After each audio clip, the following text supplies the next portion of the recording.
Hello everybody, welcome to the History of AI podcast with your host Jacob Berman. Today for the first time, Dr. M. David Litwa and Dr. Robert M. Price both joined me together. This is the first time they've appeared on video together, live right here on this podcast. And today we're going to be talking about the origins of the Gnostics. They both have different ideas about the Gnostics. They do share some similarities and differences. Dr. Price sees a lot going on with the Gnostics and Marcion, while Dr. Litwa tries to distinguish between the two. He sees there are similarities here and there, but also sees there's more differences on certain aspects of it. So that takes me to my first question for both of you. Do you think Simon Magus was a Gnostic? And I want to start with you, Dr. Litwa. How would you respond to that? And then Dr. Price chime in when he's done. Well, first of all, thanks for having me on, Jacob. And it's great to see you and Bob. And this is going to be a great discussion. So thank you so much. Of course. Wow. I mean, you open up with really a question that's so fundamental. And for me, it's really a question about sources. You know, Simon is a bit of a mysterious character because we lack good sources. Now, for me, as probably many of your viewers know, so I translated the Refutation of All Heresies, and in the Refutation of All Heresies, I believe we have our earliest source about Simon, which I date about 135, and that's the Apophasis Megali, or the Great Declaration. And this is the earliest Simonian document known that's written by an actual Simonian. All other Simonian sources have been completely and utterly lost. All else that we have about Simon are polemical portraits written by his enemies who wish to destroy him, to confound him, to view him as the father of all heresies, as anything and everything, because as the father of all heresies literally stick to him like glue. So in the end, Simon is just a wash. So what we need is a control source. And for me, that's our earliest source. It's our only authentic Simonian source. And that's the Great Declaration. And in the Great Declaration, we learn a lot of things about what Simon may have thought. And I'd be happy to talk more about that. But to answer whether he was a Gnostic, I think we need also to have some controls here, because my good friend Michael Williams has long ago shown that Gnosticism gets thrown around here. And the danger, as Karen King has pointed out, is that modern scholars use Gnostic or Gnosticism almost in the same way as ancient writers use the term heretic. And what we want to do is we want to get outside of that paradigm, which is an apologetic paradigm. And we need to have some secure controls about what we want to talk about. If we want to talk about, you know, what a Gnostic is, and I'm not totally against the term, we need to be clear. Usually it involves what I call negative demiurgy. That is a view that the creator of this world is evil. Okay, and that's pretty strong stuff. It also, for many people, includes a myth of wisdom's fall. And if we just use those criteria, and there are others, but if we just use those and then we go back to the Great Declaration, neither of those appear in the Great Declaration.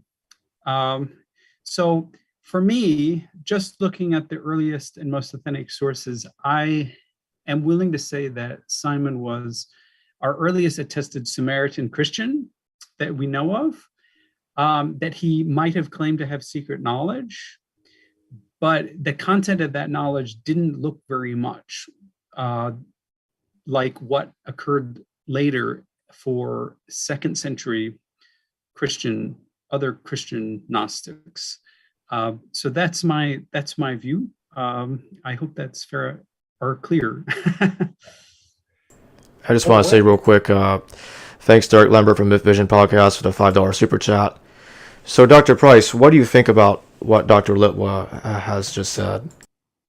Well, I'm curious. What do you think of what Irenaeus said about him? That he preached that the law was created by angels, a la Galatians, and that one need not keep the works of the law, but that divine grace and faith were enough, and that this kind of sounds Pauline, and that I take very seriously what F.C. Bauer said, that Paul and Simon are two names for the same guy, though the Simon is a polemical distortion. But then Hermann Dettering's view that no, Simon was the original and Paul is a sanitized version for the emerging Orthodox Church. And especially like with what Irenaeus said, if that weren't somehow attached to Simon, it seems like an odd thing for him to fabricate, or maybe it was just an unfounded rumor, but it sounds oddly like New Testament material, like like Galatians. So where would you think that came from?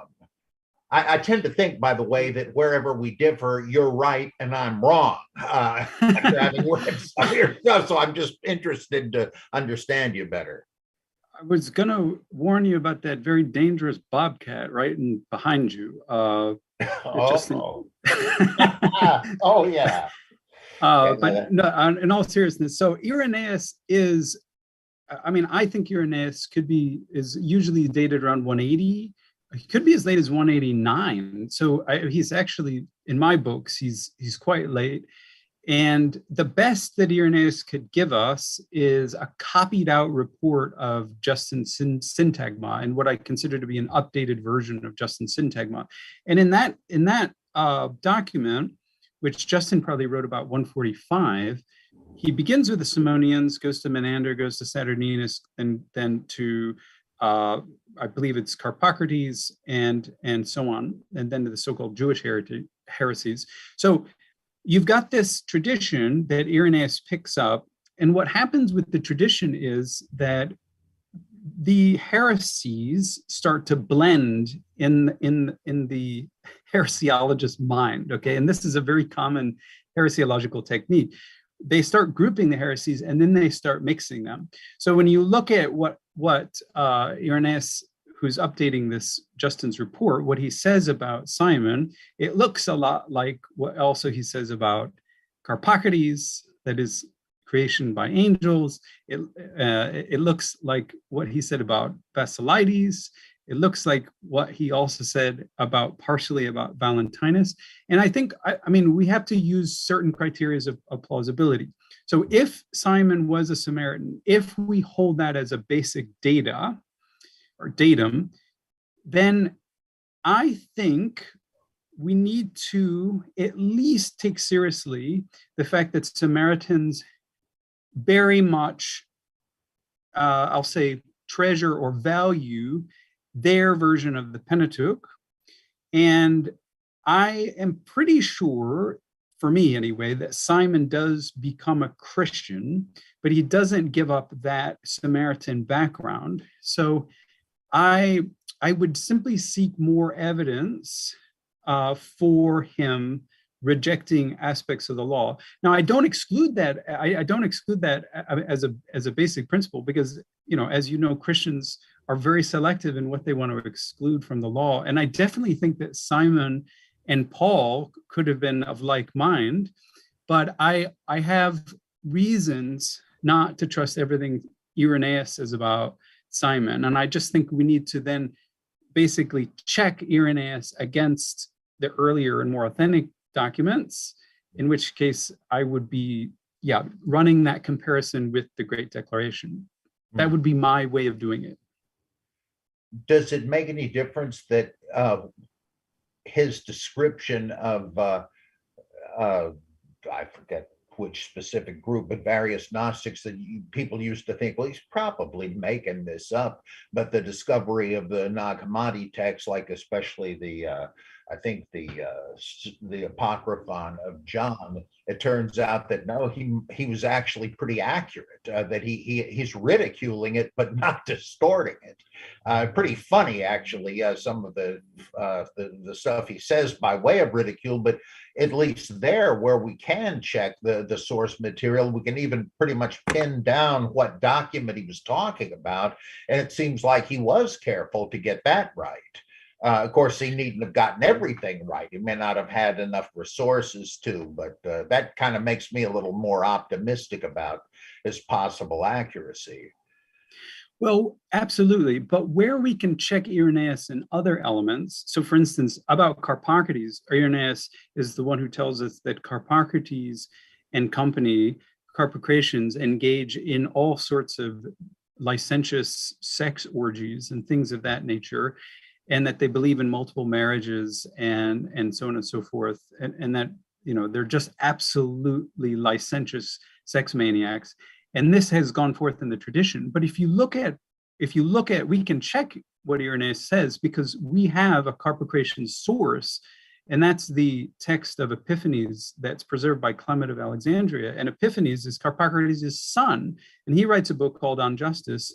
And we have about 520 Greek words of a quote, block quotes that Clement gives.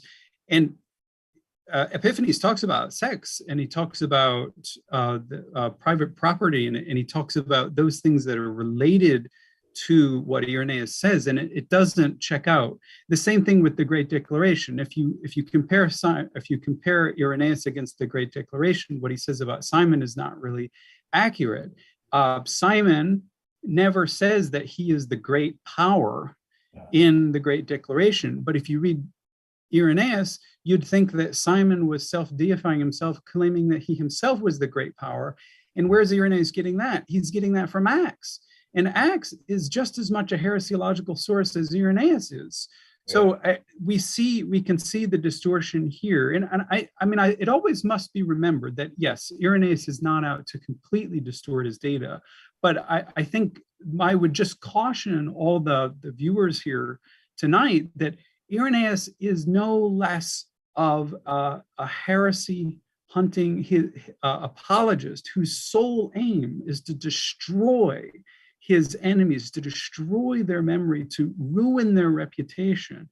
He says that Marcus had sex with some lady in Asia Minor. And later, when you get to the refutation, this report about Marcus having sex with the deacon's wife is completely written out.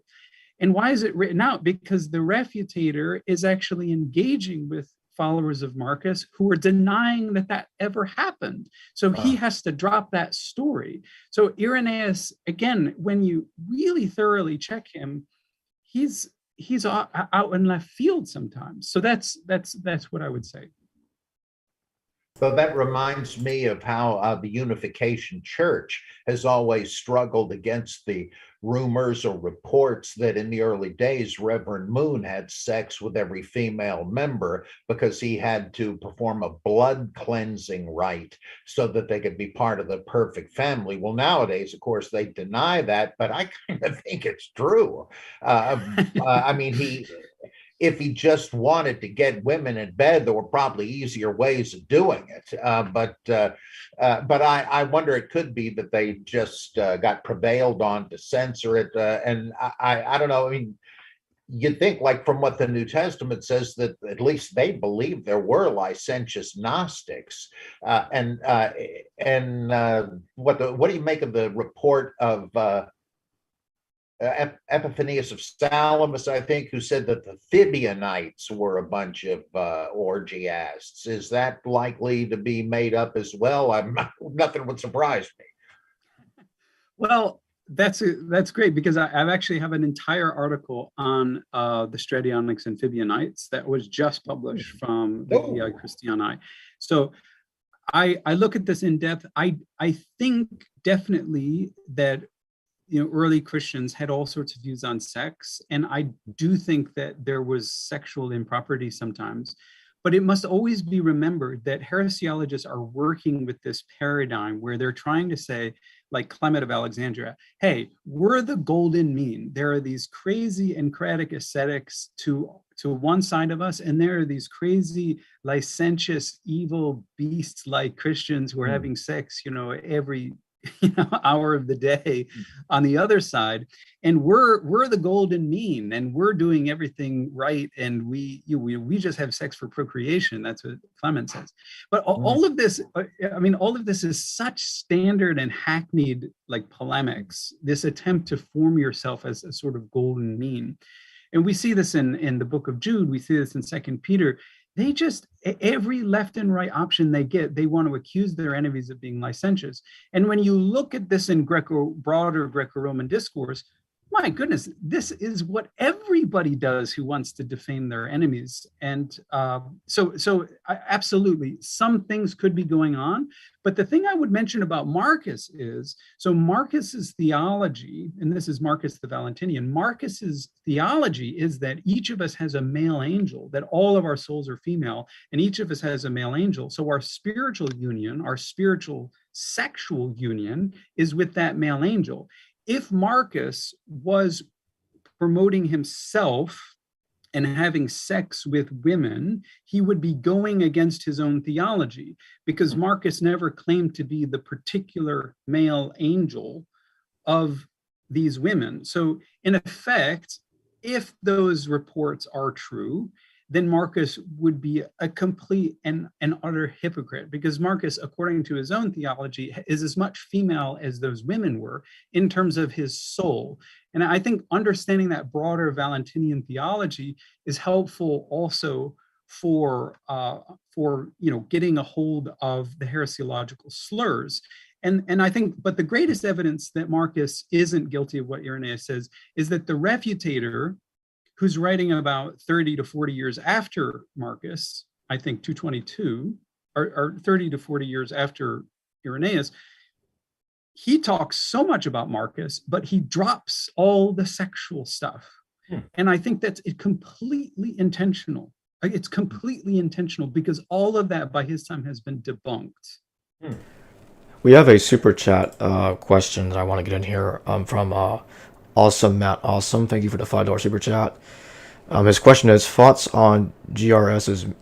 Mead's Gnostic John the Baptizer? Any indication that JTB held beliefs traditionally categorized as Gnostic?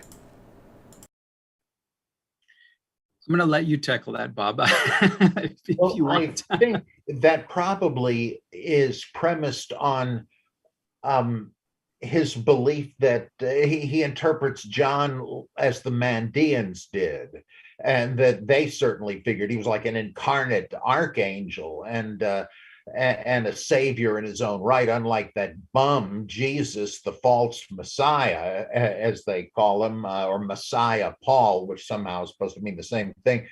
And I have no idea to whether to, well, I do take it seriously, but I don't think it's definitive. Like, I find myself persuaded that Bultmann was right about the genuine Mandean connection with the John the Baptist sect of earlier years, and that the Gospel of John depends partly on those traditions.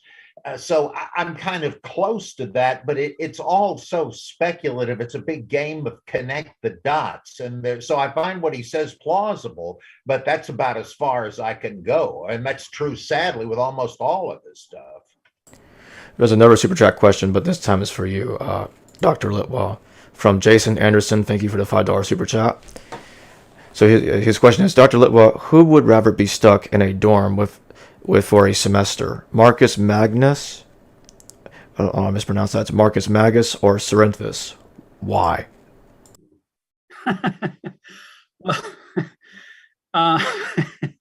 So Cerinthus, just to give some background, is another guy who ends up in Irenaeus's heresy catalog. And there's a big debate about Cerinthus because the heresiologists just can't agree on what he actually represents. So some of them want to portray him as a full-blown Gnostic, believes in angelic creation, the evil creator, so on and so forth. But others want to portray him as a Jewish Christian. This is mainly Epiphanius of Salamis. So, so there's discrepancy in the reports. I think I think I would definitely choose to hang around with Marcus. I just think Marcus.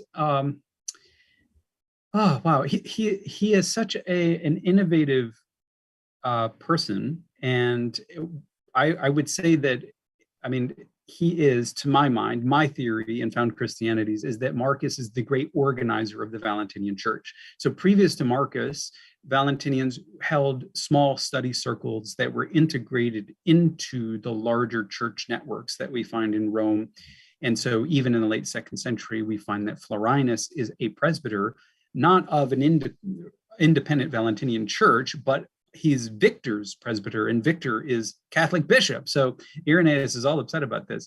So they were integrated into Roman church networks. They didn't have a problem with that, but Marcus creates the first Valentinian churches. So he's creating separate independent movements with their own rites, with their own liturgies. He's encouraging women to speak. He's got a prophetic gift. I mean, and he's got the number theory. I mean, you can't beat this guy. I mean, he is absolutely just a beautiful mind. So yes, I'd love to pick his mind. But I mean, no offense to Cerinthus either.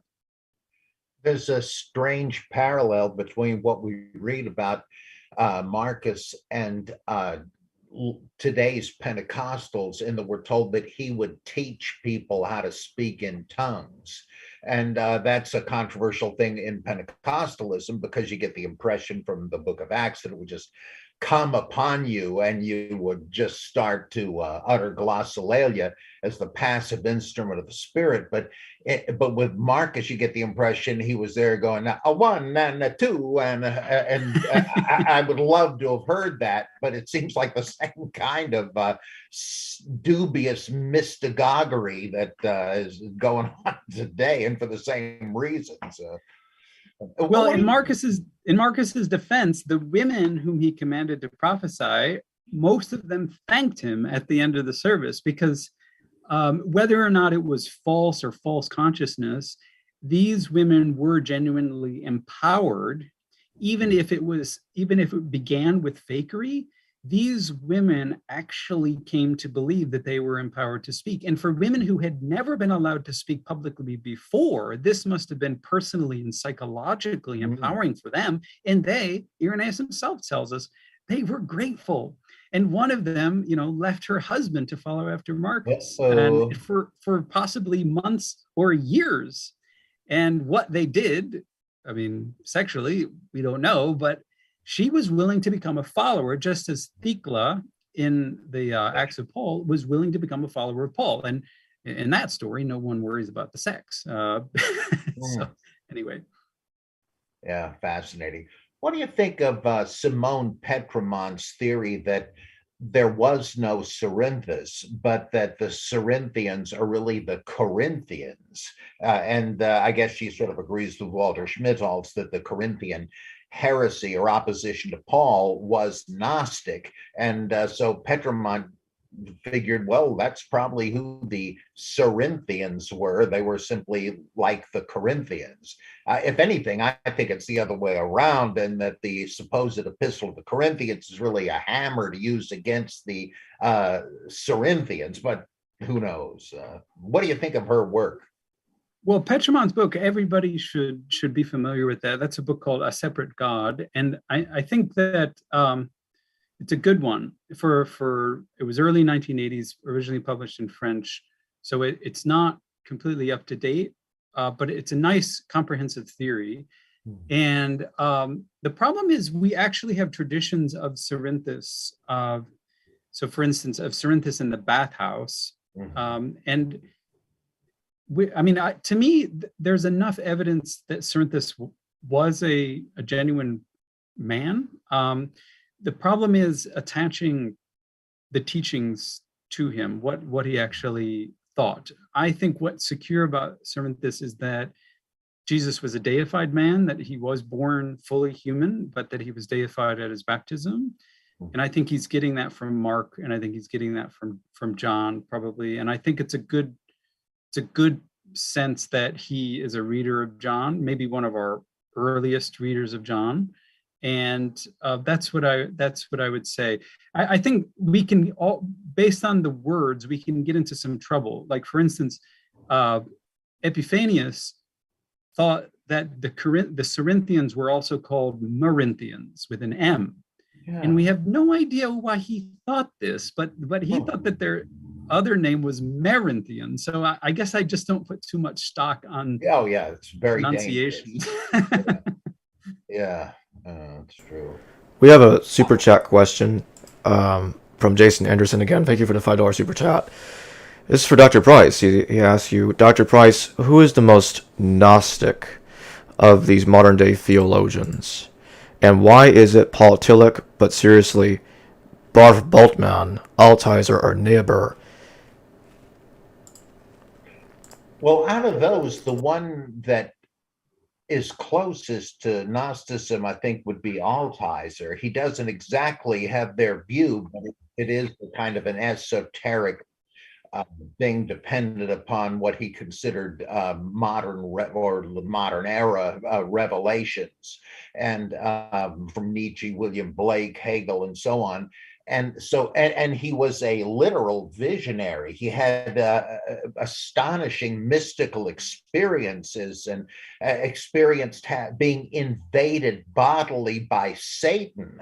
And he told how Mircea Eliade, who was his mentor, got mad at him and imposed a curse on him, which he suffered from. Like, this guy knew all this philosophy, all this literature, all this comparative religion material, and also had these wild spiritual experiences. He really seems unparalleled, in my opinion, with any other modern thinker. And that doesn't make him right on everything, but I have to admit, I find his death of God theology to be very powerful and compelling.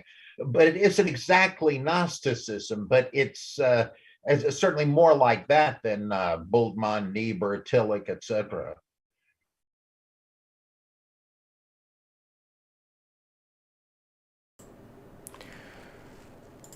Now, I actually have another question for both of you myself. And this one, well, first off, I want Dr. Litwa to answer this one first. Do you think, based on what you said earlier about Irenaeus being light and he's talking negative, he's being very negative about the Gnostics, and he's saying all kinds of things about them that may not be so trustworthy. Is it possible Simon Magus was framed as a Gnostic to make the Gnostics look like they originated from the first heretic? Absolutely. I mean, Irenaeus gets the gold star. He is the first heresiologist who gives us the global category of Gnostic. Okay, and for Irenaeus, Gnostic means heretic, and Gnostic means heretic that goes back to Simon.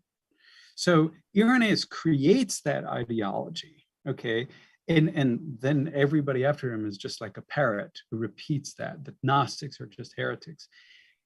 Actually, I mean, Irenaeus proves himself wrong, because in his Carpocrates report, he says that the only people actually to call themselves Gnostics are the Marcelinians in Rome. That is, Marcellina, follower of Carpocrates, is the only woman in the history of Christianity to solely run a Christian group in the imperial capital. And they are the only people that Irenaeus says actually called themselves Gnostics. Now, David Brakey and I disagree about, he thinks that there's another group that calls themselves Gnostics, and that are represented that are usually called Sethians, and they're represented in the Against Heresies 1, chapter 29. But what Irenaeus actually says there is that, and I'll just quote him because I've been working on this recently. He says, there's another multitudo Gnosticorum that has arisen like mushrooms. And what that means is there's another crowd of Gnostics that has arisen like mushrooms. And so he never actually says that this is what these people called themselves. Okay, so the only people who call themselves Gnostics, according to Irenaeus, are the followers of Marcelina in Rome. And then we learned from Clement that Prodicus also called himself a Gnostic. We learned from the Refutator that the Naassenes called themselves Gnostics. We learned from Clement of Alexandria himself that his group of spiritual Christians is the Gnostics. So the Gnostics, when Irenaeus is writing, is a positive term. It's something that people take on. This, yeah, I'm a spiritual knower. Yeah, of course I am. And then what Irenaeus does is he's the first one to coat this with absolute, to do a complete muck job and say, no, Gnostic is bad. Gnostic means heretic. And so ever since then, this is the heritage that we've dealt with.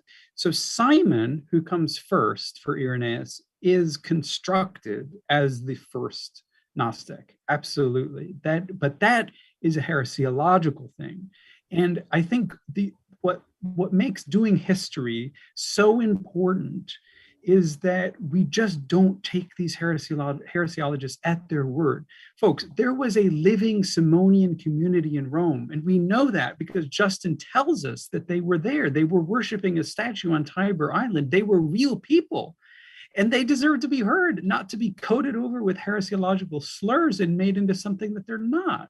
So that is I'm sorry, I'm getting preachy here, but that's my exhortation here, that Simon deserves to be heard on his own as far as we can get back to him. And don't go through Irenaeus. You don't need to. Well, Dr. Price? I'm sorry, Jacob, what'd you say? Oh, I was just going to ask, what did you think of that? Yeah. Oh, well, I had two things occur to me. Doesn't Mandean mean Gnostic because it's based on Manda Dahai, one of the savior's knowledge of life? They're knowers too. Yep, absolutely. But there's been controversy since Bultmann. I mean, Bultmann thought they were early, and now more recent scholars have all agreed that it's part of a later phenomenon, like with the Alkasites, and that these are Jewish Christian groups who may go back to John the Baptist, but they're second century and later. So that, getting back to an earlier question, we're often reading John the Baptist through the prism of these later Jewish Christian baptizing groups, such as the Alkasites, such as the Mandaeans. And yes, the Mandaeans just does mean knowers, or Gnostics if you prefer, but they're not using that in like a technical sense, like, this is our official name. And that's what I would generally say about that.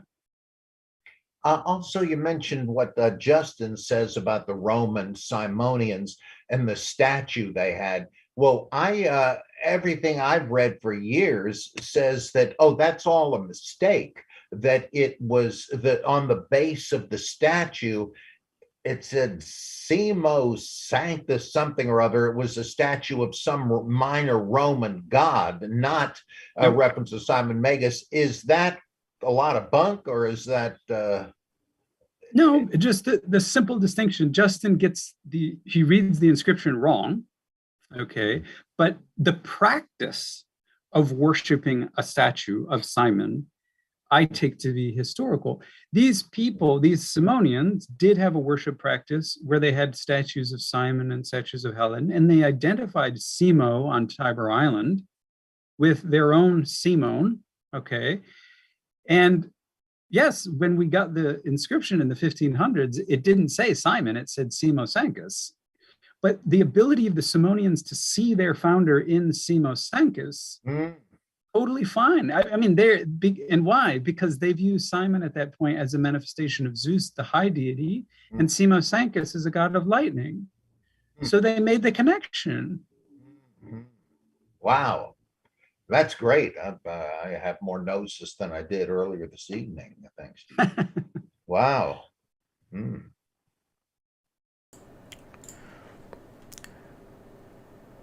Dr. Litwa, why do you think the Gnostics sometimes thought Paul was their founder in contrast to Simon Magus? Because in later writings we're told that. I'm not sure how reliable you think those sources are, but what do you think? Well, Yeah, so I mean, we have to be as concrete as possible here, right? So we have to look at what actual early Christians are saying, and so we've got Valentinus saying that he was taught by a guy named Theudas. Maybe that means Thaddeus. We don't really know, and that Theudas was taught by Paul. And we certainly see a bunch of early Christian usage of Paul. What's interesting is if you turn to the Great Declaration in Simon, okay, you don't see any Paul at all. So there is a difference here. And I think we just need to be careful. And maybe just put the brakes on a little bit with our generalizing habit and just say, what are the concrete texts and persons who are actually depending on Paul? That is, those who are actually citing him. So if we look at the fragments of Valentinus, yep, check mark. Yep, he's citing Paul. If we look at fragments of Basilides, yep, check mark. He is citing Paul. If you look at Carpocrates and at the report about Epiphanes I mentioned earlier, yep, you got Paul there too. So yes, it's consistent that they're using Pauline material, but not for everybody. And I mean, there's always a case where Paul, for whatever reason, is not the hero. But I think, yeah, it's generally safe to say that Paul's rejection of the law, it's effective rejection of the law. I know that people disagree about that, but what Christians took to be his rejection of the law was immensely significant for rewriting Christian history. And for Marcion, definitely gives us our first Pauline canon, and Marcion, or I should say, maybe not canon, but our first authoritative collection of Paul. And definitely for Marcion, he's saying that, you know, my reading of Paul indicates that the creator is the Judean deity is somebody who is evil. Why? Because if you reject the law, then you have to reject the author of the law. And who's the author of the law? Well, it's not just Moses, it's actually God. It's actually the Judean local divinity. Although interestingly, Marcion never called him a god, and I have an article on this too. He is something like what is later described by his disciple Apelles as a fiery angel. He just claims to be God. He's not actually a god. So definitely, Paul is important in those cases. Yeah. Fascinating. Just like in I forget which Nag Hammadi text it is, the Demiurge says, he quotes Isaiah, "I am God and there's none beside me." And then he starts hearing laughter from above, and it's his mom, Miss Sophia, and said, "You got another thing coming, sonny boy." And that's the same sort of idea. So you think you're God. Exactly. That's just taken as an arrogant boast of a deluded fanatic. It's sort of like Putin right now saying, you know, I'm a world leader.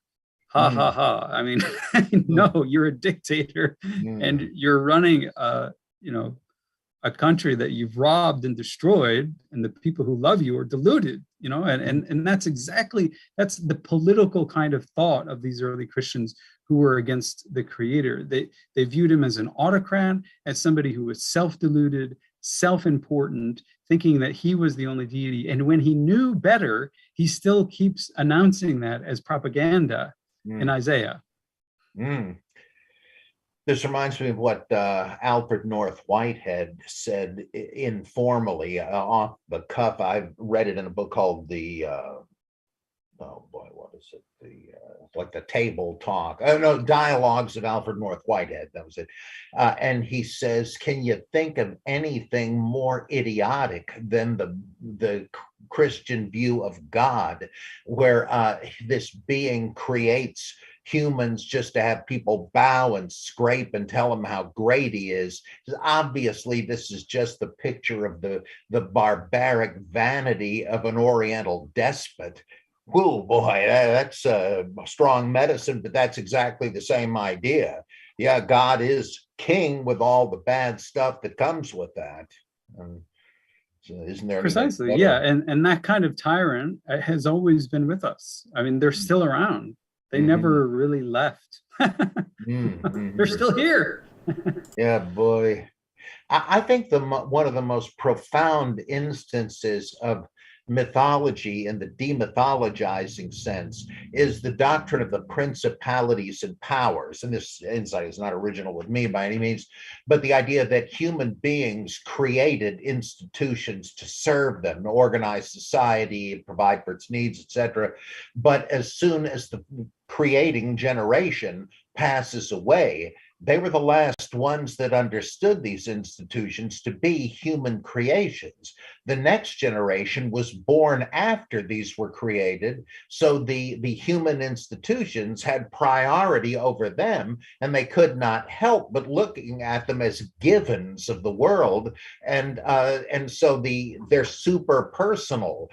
You could kill every one of the board members, but they'd just be replaced with people just like them. So the world is inescapably in the grasp of these thugs whose governance is better than chaos, admittedly, but it's pretty corrupt. And that, to me, is so brilliant, a pre-scientific, pre-sociological diagnosis of what is wrong with the world. It's just brilliant. It's the best example of what Paul Tillich said, that myth is the inevitable language of religion, but there's no other way to express certain things, even if you don't take them literally. And boy, is that an example. And the Gnostics were big on that with the archons and so on. Sure, and myth is political, and it's a great misconception to think that so-called Gnostics are apolitical and retreating from the world, and they're acosmic. This is Hans Jonas. When you look at the power of the myth, it has this political edge that is very, very sharp. And anyone who was polemicizing against the archons, which just means it's the simple Greek word for government officer. I mean, it's just one of the most common Greek words for someone who is a politician. And here they are saying all these nasty things about the archons. You know, I mean, you cannot avoid the political overtones of it. And this, again, I attribute all this to Karen King, who's done so much work on the political meaning of these myths, and it's fantastic work. Yeah, she's great. Yeah. And she also appreciated my jokes at the Jesus seminar, so naturally I hold it in great veneration. Oh boy, wow. One thing though, that sort of chafes me a little is this idea that Gnosticism, that there was no Gnosticism, because there's not one single monolithic view. And I always think, well, do you think that means there's no such thing as Presbyterianism? I mean, these things are like ideal types. They're not necessarily census categories. And maybe she avoids that. I don't know, but that always strikes me as, it's like some are saying, oh, there's no such thing as mystery religions because they're all different. Of course, they're all different, but there's certain significant commonalities that justify lumping them together, so that you can then, seeing what they have in common, you can start explaining where and why they differ. It's like a yardstick to measure where they don't conform, but it's an ideal type and it's useful for that. Exactly. And I think the debate there is just choosing a word that doesn't have the strong heresiological connotation. So Michael Williams suggests that we call Christians biblical demiurgists. And I slightly tweak this and say, well, they're all talking about, the demiurge, but the real question is whether the demiurge is evil or not. So are they negative demiurgists? That is, do they actually have the view that the creator is actually evil? Because even if you say, for instance, that, well, the Christians who distinguish the creator from the high God, that makes you a Gnostic. Well, no, it actually doesn't. It just makes you a Platonist, because that's exactly what Plato says in the Timaeus. He just says, yeah, there's a super deity, and then there's a lower creator, and the lower creator even has even lower angelic, well, he doesn't call them angels, but there are children of the gods who are subordinates, who then do the dirty work of creating like human bodies and stuff like that. So that's not Gnostic, that's simply, Orthodox Platonism. So, but when you cross over and you have groups of people saying, no, actually the creator is outright bad, that's when they stop being Platonists and they start being actual negative demiurgists. And that's a Christian innovation. That's Christian creativity at work, where they're looking around themselves, they're reading their Bibles, and they're saying, hey, you know what? Not only is the creator not the high deity, he's actually bad. And that's the intellectual move that then says, wow, how many people actually agree with this? Well, turns out Basilides was in this direction. Marcion's in this direction. Saturninus is in this direction. The seed of Seth is in this direction. The Naassenes go in this direction. So yes, there are multiple groups who have this characteristic, and we just need to have a name that we agree on, that we can call them, because they didn't all call themselves Gnostics in an official sense. So if we want to call them Gnostics, that's fine. But let's just, be clear what we mean by it. Mm. Well, we're speaking of the Naassenes. Is there any way they are connected? I assume they're the same as the Ophites, just based on a different translation, different language. Yeah, I have a discussion about this. I don't think we can even call those two groups the same. The reason is because when you look at their theologies, and it's actually quite different. There's some similarities, but there's actually quite different. So we know about the Naassenes only from the Refutator, or their author of the Refutation of All Heresies, whom some call Hippolytus, but I argue is not Hippolytus. So I'm not trying to fool anybody by calling him the Refutator. I don't think he's Hippolytus. Never said he was. So I think that this author, talks about the Naassenes, and he's very well aware of another group called Ophites, whom he mentions, and he definitely views them as different groups. Right. But there's plenty of different Christians who have views of the snake, and all different takes on snake lore and all sorts of things. But it's just that, when you do the nitty-gritty work of finding out what they actually thought, it's pretty different to my mind. So we have a super chat. Go ahead. This is from Converse Contender. Thank you for the $4.99 super chat. His question for you both is, are you familiar with the theory that the tribe of Dan sided with the Sea Peoples? Thus, Greeks, Hebrew etymology, Hercules, Samson, parallels, Greek pottery.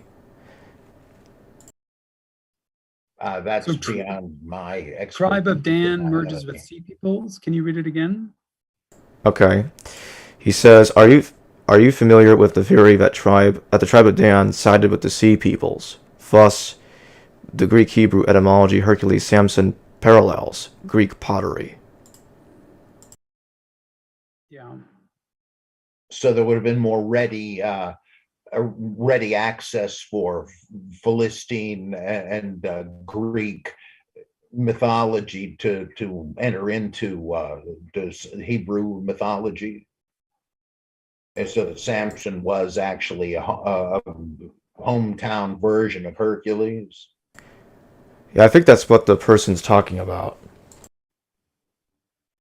Yeah, I don't know enough to associate it with Dan in particular, so I guess I'm not familiar with the theory he's talking about, but I know I have read for a long time that some think Samson was the local variant of Hercules. They're both sun gods who become sort of half demythologized as demigods, and they both have adventures that are transparent symbols of the damage done by the sun to crops and people and so on.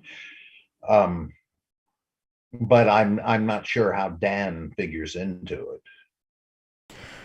Yeah, I mean, the general point of cultural fusion and diffusion is you can have people groups that merge, but you don't need that for cultural diffusion. And since I'm not ancient Near East or Hebrew Bible expert, I can't give any details, but I do know that, since Alexander the Great, Judea was a Hellenized area, just as, you go to modern Puerto Rico and it's Americanized. You know, it looks just, you know, has a bunch of American customs built into it. So the same thing with Judea and the area of Phoenicia. I mean, all of this stuff was Greek kingdoms with Greek local customs and mythology for hundreds of years that must have blended in the minds of the average person. There's another super chat question here. Go ahead, Dr. Price. Well, I wanted to ask, going back to the Naassenes, the Naassenes sermon where they say we're the only true Christians and we know that Attis and Adam and Jesus were all the same. Do you take this as evidence for real early Christian syncretism, or is it a later Christian appropriation of these mythemes by way of allegorizing them? Well, that's a big question, and I just did something with Neil on Gnostic Informant on the Naassenes. But my basic, and I'm working on this right now, so I'm very excited to talk about it. My basic understanding is that there was a hymn to Attis that pre-existed the Naascene preacher and was already going in that universalizing direction.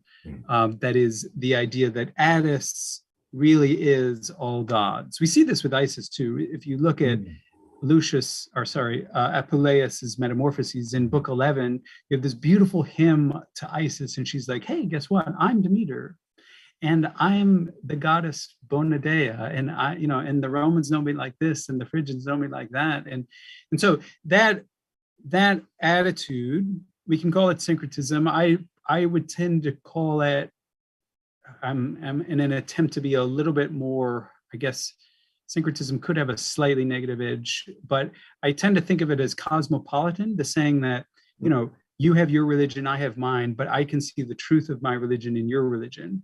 And I think that already in this hymn to Attis, the hymn writer was saying this, and then the Naascene preacher, who's a Christian, was like, hey, I can jump on the bandwagon here.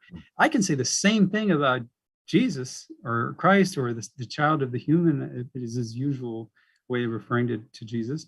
And he'd say, I can do the same thing. I can take your hymn to Attis and then find Christ all over it. And he's amazingly successful. So, I mean, yes, this is the clearest possible attempt of a Christian diving into Greco-Roman mythology and cults and rites and mystery rites. I mean, he's got everything. It is such a jam-packed sermon. And he brings it all together and he says, yes, it's about the primal human and the son of the human who is Jesus. And this is what reality is all about. Absolutely. He's doing that amazingly intentionally. Wow, yeah, that's great. Wow. So I'm going to get to this super chat question. Dennis R. Lecker, thank you for the $5 super chat. His question is, you've taken myths and placed them with the current. Enough said. Well done. Great chat, gentlemen. Don't stop. Okay, that's not a question. Thank you for that, Dennis. Jason Anderson, thank you for the $5 super chat. He says, I see early Christianity as parallel to the Diadochi Wars in wake of Alexander's passing. Competing sects waged polemical warfare to be the strongest. So what do you both think about that? You mean the different versions of Christianity competing? Yeah, I think he's comparing it to that, yeah. Well, Walter Bauer certainly saw it that way, that there were different, Christianity meant different things depending on where you were. So when our buddy, the Bishop Palut, came into Edessa, he couldn't hang out the Christian sign in front of the church because the Marcionites had beat him to it. And so that's like a little cameo of the problem, or like the Naascene sermon, we're the true Christians. And Bauer says that the reason Rome won was they had a better propaganda machine and better organization and so forth. So that does seem to describe pretty well what was going on, the competition between different types of Christianity. I cannot wait to read David's book, Found Christianities. that's probably going to put a whole new light on the thing. Well, yeah. So I, as an intro to that book, I did an episode with Derek on Myth Vision a while back, and I go through some of the models for understanding what was going on in second century Christianity. And one model definitely is the conflict model, which is like the horse race model, where you view early Christian groups as all horses in a race, and they're trying to beat each other, and only one is going to win, and the rest are going to be losers and disappear. I think that my own model, as I learn more and more about this, is it's important to do history not as if the dust has settled, as it were. And what I think is going on in the second century is there was not only conflict, there was cooperation, there was mutual borrowing, there was this, I mean, if you look at the Nicene preacher, okay, let's just use him as an example because he's fresh in our memories here. Is the Nicene preacher looking over his shoulder at the Catholics and saying, "You bad people, leave me alone, stop persecuting me"? No, he's like, "Hey, I'm not only going to look at the early Catholics, I'm going to look at the followers of Attis and Cybele, and I'm going to look at Osiris and Isis, and I'm going to look at all these Greco-Roman cults.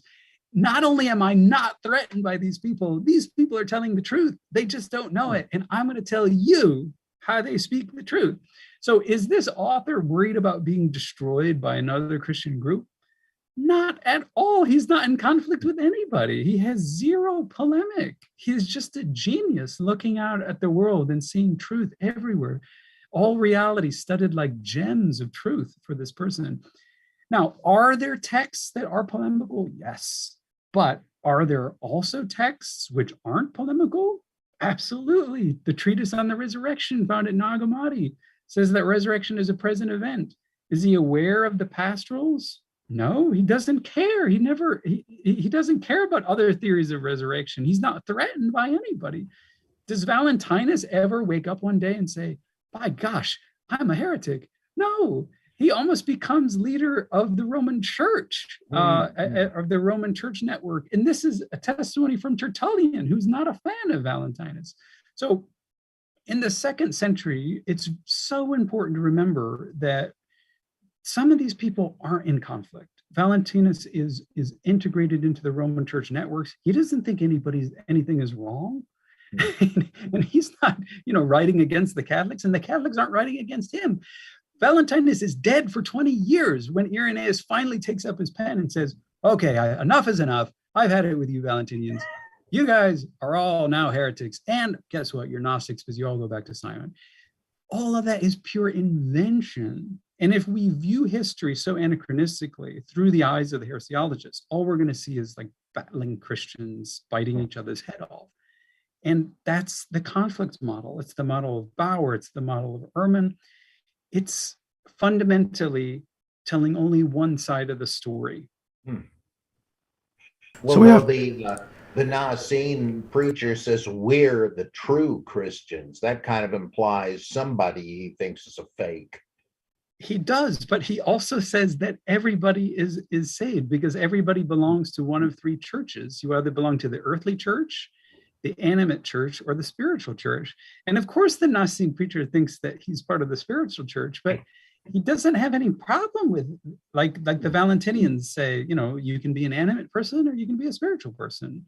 It's not like they're saying, "Oh, you're an animate Christian, shame on you." They're saying, "Hey, let me help you become spiritual." It's not brethren. conflict. What's that? The weaker brethren. That's how they treat. Now, Irenaeus gets all offended by that, but he's like, "How dare you call me animate?" But when the Valentinians use the term, they're not trying to put people down. Right. They're trying to lift people up.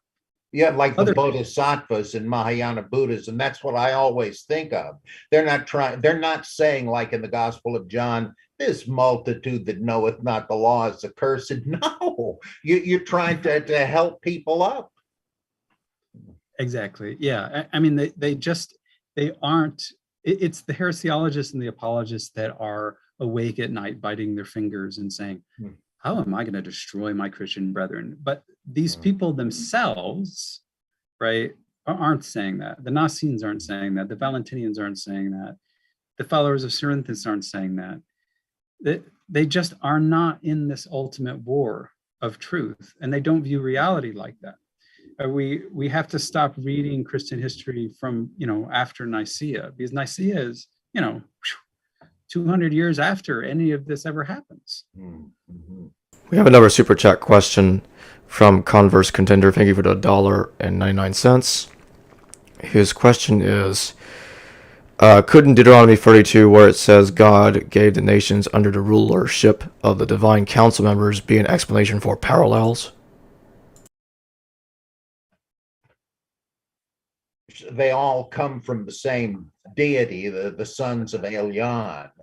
And so maybe they are like saying the same things in different language. We sure get that impression looking at the Rosh Hashanah text with the mythology of Baal, which matches up so closely to the fragments of archaic Hebrew mythology about the sacred king and the creation by combat, the destroying of the chaos dragons and all that. And a lot of these peoples probably did just have different names for the same thing. And so that would fit in with it, that they're not alien gods from different universes or something, but they're all part of a big family.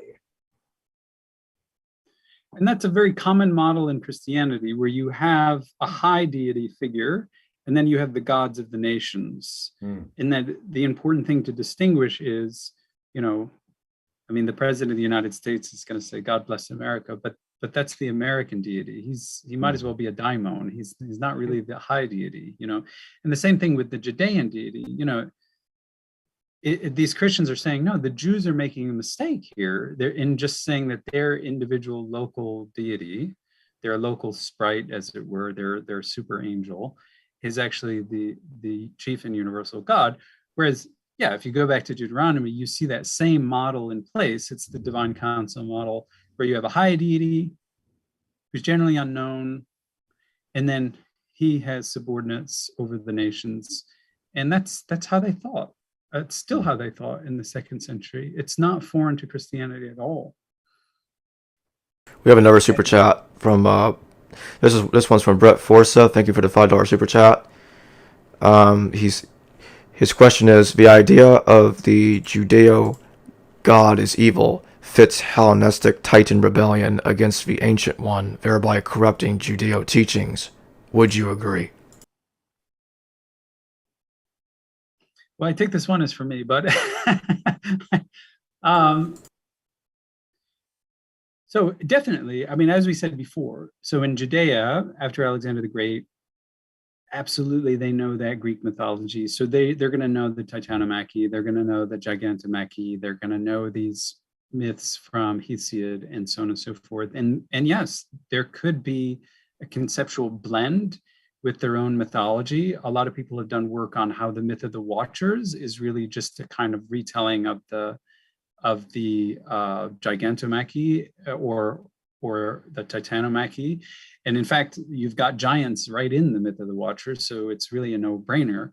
But I think the question here is, if I can generalize it, is did this conceptual blending of mythology, which happened hundreds of years before Jesus, affect the way that Christians thought?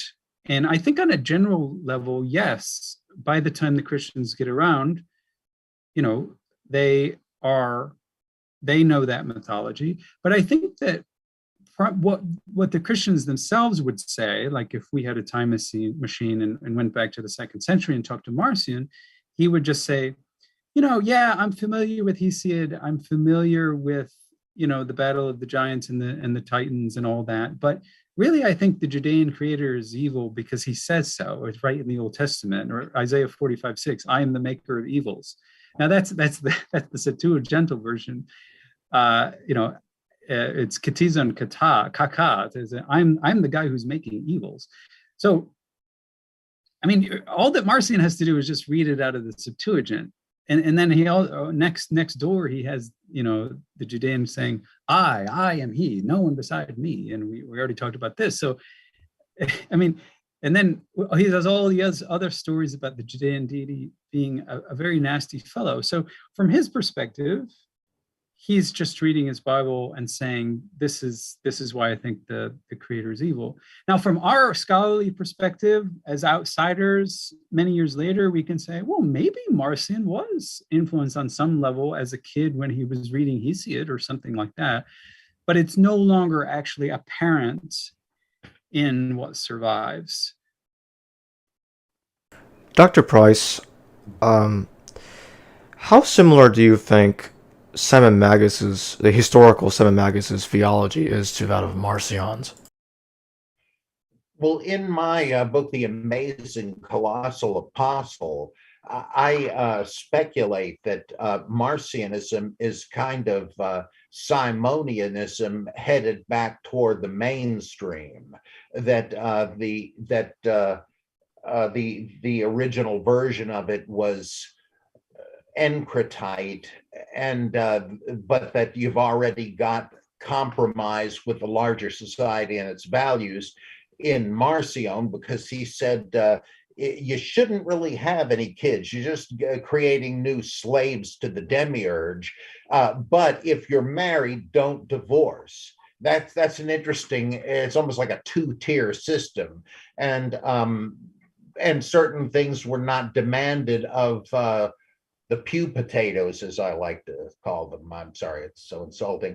You're not ready for the total commitment yet. So you can still live in a somewhat worldly manner, but you should be trying to advance toward the perfection, like when Jesus says in Matthew to the rich young ruler, if you would be perfect, implying that there is a lower level that's acceptable, like Kant saying there's some that act merely in accordance with their duty, but the real purity of heart is to act for the sake of duty. And that Judaism had that also, the good man and the perfect man, and so Marcion seemed to have that too. Whereas I get the impression that Simonianism, if it was Syncretite, it was much more of a radical Shaker-like kind of a thing with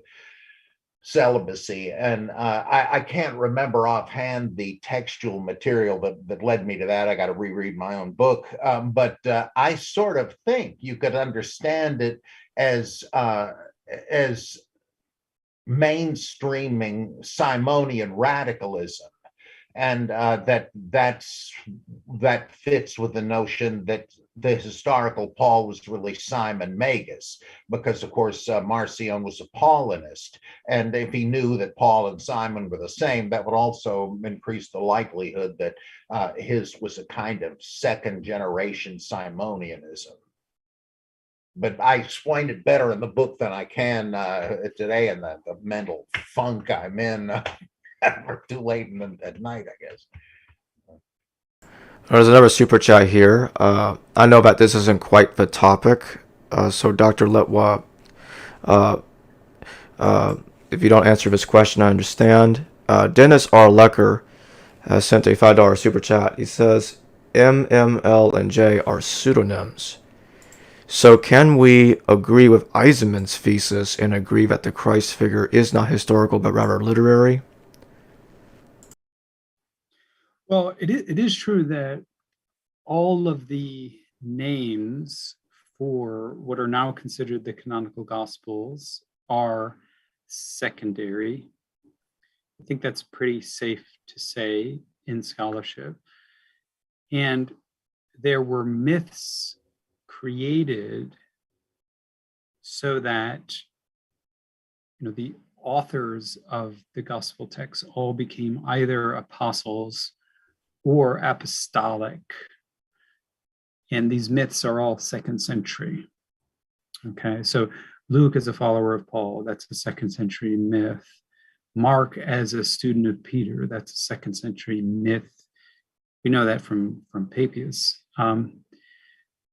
Now, would that necessarily mean, can you then take the inference and the leap to say that, well, there's nothing historical in the documents at all? I would say that's probably going too far. Remember that in the 2nd century, there's this real effort by about 150 to make sure that, authority and apostolicity are basically become synonyms, that a document isn't authoritative unless it can be traced back to an apostle. But this as a 2nd century idea just means that these texts, which are all anonymous, we don't know who wrote them. And so if we're going to judge the truth of the text content, we have to do so by other means. Yeah, that in itself. In fact, like when they disqualified the Gospel of Thomas and other ones, did they really have reason to believe this wasn't Thomas? So that, like what was wrong with the Thomas claim that wasn't wrong with the Matthew, Mark, Luke, and John one? That's an apostolic name, but they didn't like the content. And conversely, they did like the content of the others. So let's put some nice Orthodox apostolic names that are real. This is the real authorship, not like this nut over here who's claiming, obviously falsely, to be Thomas. So it like apostolicity, like you say, is really just authority. And it's based on perceived orthodoxy. Does it conform to the rule of faith as we define it? And if it does, well, of course, an apostle wrote it, or at least an apostolic sidekick. If it wasn't Batman, Robin's not so bad. But the Gospel of Mary Magdalene, Gospel of Thomas, and all that, that must be fake. They never would have said this, so they didn't. Well, yes and no. I do think in the 2nd century that all of this is still up for grabs. So if you look in the papyri, when the archaeologists looked at the Middle Egyptian city of Oxyrhynchus, and they wanted to figure out what Christians were reading in the 2nd century, they looked into the trash heaps, and they found all sorts of gospel material. Some of the stuff we didn't even recognize, like the Egerton Gospel. We still don't know what that is, but it was apparently read by Christians in Egypt. We've got Thomas represented in 2 fragments, actually 3 fragments in Egypt, and then we've got the Gospel of Mary. So, and then we've also got Matthew and a bit of John. So this is as close as we can go to having a time machine. Like if we went to Middle Egypt in the year 150, and we're like, oh, okay, we're going to find out what the Christians were reading. Well, now we can only figure that out by what they threw away. But if that's in any way representative, then they were reading Thomas, they were reading Gospel of Mary, they were reading Gospel of Matthew, they were reading Gospel of John, and there doesn't seem to be any big battle between orthodoxy and heresy. All that really just comes later, when, in the 4th century, the Orthodox claimed to win. But, up until that time, really, the Nag Hammadi library shows that up until the year 350, these texts were still being read, and appreciated by so-called Orthodox monks who were probably Pachomians. Come on now, folks, like, if the monks are the ones preserving the Nag Hammadi library, where's the conflict? It's only, these individual bishops like Athanasius, who writes a letter in 367 saying, okay, guys, guess what? Here's what's in the Bible and here's what's not. But does that mean that everybody was listening? Well, does everybody listen to what, your local archbishop says today on birth control? I doubt it. So, there you go. It's very important just to keep that in mind, that yes, there is an authority of teachers who are trying to convince you what orthodoxy is, but what's going on the ground? Something real different. Well, even after Athanasius's encyclical, that didn't, as you say, it didn't magically overnight change it. In fact, oddly enough, ironically, we have the Nag Hammadi material because these guys said, look, the guy that brought that letter is sure to come back and see if we have deep six those other documents. We're not going to do that, but we'll hide them. And because they did, they perpetuated these books, and that was Right. great. I mean, And had by they hiding, not, yeah. Or sorry, I don't want to interrupt, but by hiding it doesn't mean destroying, and that's really important to remember. And same thing with the Dead Sea Scrolls, folks. So, why do the Essenes hide the Dead Sea Scrolls? Not because they want it destroyed; they think they're coming back. And yeah, that's the same thing with the Nag Hammadi library. They're not trying to get rid of these texts, burying them so that they're into oblivion. They think they're coming back. They just, for some reason, never do. Yeah, they're trying to keep them safe because if they don't, they will be destroyed.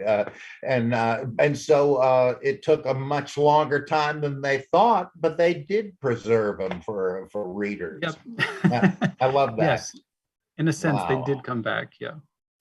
I get the impression that it is so, well, one thing I love so much about Elaine Pagel's Gnostic Gospels is she actually realized that these weren't weird science fiction novels or something, that these were the scriptures that informed a living religion. They were read and studied as edifying scriptures. And so she tries to reconstruct, well, what was their spirituality like? What was their governance like? And so on and so on. That's brilliant. And I think that has hardly begun, because you've got Zoroastrian Christians, Sethian Christians, Platonist Christians, Hermetic Christians, if these are any indication of where people were at. And I don't think we've even begun to explore the incredible, bewildering diversity of early Christianity. If any of this is typical, I mean, if any of this, if they represent readerships that took these seriously, holy mackerel, all bets are off. We have a super chat. Sorry about the Dr. Lovett. Just give me 1 second. This question's for you, Dr. Price. This is from Brett Forsev again. $5 super chat. Thank you. Thanks again, Brett. So his question is, Dr. Price, what's your opinion of the testimony of the Mad Arab and its similarities to Ecclesiastes? This is the Al-Azi for the Necronomicon, the Mad Arab Abdul al-Hazred from H.P. Lovecraft. I don't see, like, from what, of course, it's fictional. Lovecraft created this. And I did an article long ago that I incorporated into my equally fictional commentary on the Necronomicon when other writers began to add their own ancient quotes in their stories. And I said that the religion of the old ones must have begun as a form of Gnosticism. And I explained why, based on Lovecraft's original, what he says is the unexplainable couplet, that is not dead which can eternal lie, and with strange eons even death may die. And I said, if you deconstruct this back into the hypothetical underlying Greek, it's about Gnosticism and so forth. And so I did this. There are loads of contradictions between the fictive passages that fiction authors created. And so I reconstructed these things as evidence of radical shifts in the mythology and the theology of this suppressed sect. Well, none of that, fictional as it is, seems to be a reflection of anything like Ecclesiastes, which is a kind of jaded view of life, a kind of reluctant pietism that says, well, look, everything that happens has already happened. If you're looking for something new under the sun, forget it. You might as well just enjoy life and do the work you can do while you can, and you might as well be pious. No reason not to be. I mean, that is so different from even most of the rest of the Bible. I don't see any kind of similarity. Lovecraft had read the King James Bible, but I don't think there's, and that passage from the Necronomicon does have a reference to one of the Psalms where it says his voice breaks the cedars and all that. But if he is asking, did Lovecraft try to create a kind of artificial biblical pastiche? No, there's almost nothing in common. It fits best with Nietzsche and the mad prophet carrying the lamp like Diogenes. But this is, I think I'm being asked this because I wear another hat as a student of H.P. Lovecraft and a fiction writer myself. But I love that kind of thing, seeing where actual religion and religious scholarship have fed the imagination of fiction writers. But there's no historical truth to it. We got another super chat question from Gnostic. This time it's from Gnostic Native. Thank you for the $9.99 super chat. Do you think there is a reason Genesis 5:3 points out that Adam had a son, Seth, after his own likeness and image, even though it states earlier that God made man after his God's likeness and image? Who's this for? Yeah, it's Genesis 5:3 or something? Or? She says Genesis chapter 5, verse 3. Yeah, well, this is definitely something that became something important that Christians thought about. The Hebrew and Greek terms are a little bit different. So in Genesis 1:26, it's image and likeness. And these are reversed to become likeness and image. But in the Greek, you've got katatini deian too, that Adam gave birth to a son according to his idea, and that is something that definitely means something like appearance. But that's a change in the text that definitely close readers like the Sethians or the seed of Seth would have noticed, and they would have thought all of that would be symbols of higher realities. And so they've got they think that there's a heavenly Adam after the pattern of Adam and a heavenly Seth after the pattern of Seth, and that the reality of the divine is like a cascading waterfall going through several layers. And so the history of Genesis is a symbolic history for how the divine outflows in a kind of fullness to encompass, the primal God, the primal human, son of the human, who is the Seth character, and so on and so forth. What do you think of how would you answer the question that Gnostic Native asked, Dr. Price? Well, Seth became kind of a messianic figure in Judaism. There's the story of the oil of life from the tree of life when old Adam is on his deathbed and Eve and Seth are there. Any last wishes? And he says, could you please send Seth back to Eden and ask him to ask the angel, give him a break, at least give him some of the oil of eternal life so he doesn't die. And the angel says to him, I'm sorry, I can't do that, but I will give you a branch from the tree.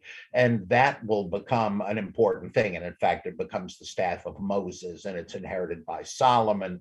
And in Christian versions, it becomes part of the cross of Jesus.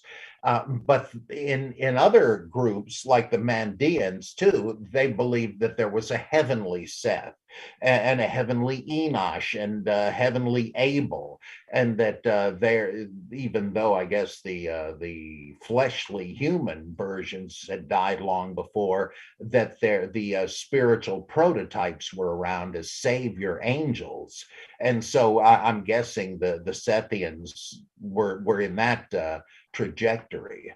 And it's funny because the image and likeness thing seems to reflect the priestly creation account, but the notion of a human born from a human seems to fit the J creation account, where God he's experimenting to find a fit companion for the man. And to that end, he creates different animal species from the ground, which is how he created the Adam. But they're all different and none is compatible with him. So he says, well, like everything I make out of the ground is different. Maybe if I take a piece of him and turn it into another human, that'll work. And sure enough, that's Eve.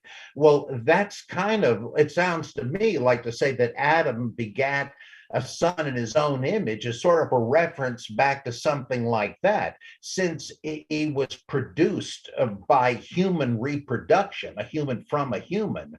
That's what they're celebrating here. But I don't know that one comments on the other because they would reflect two different sources, P and J.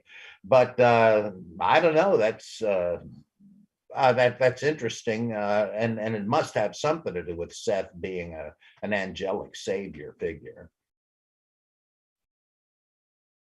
What do you both think of the Clementine Recognitions? And the first person I want to answer this question is Dr. Litwa.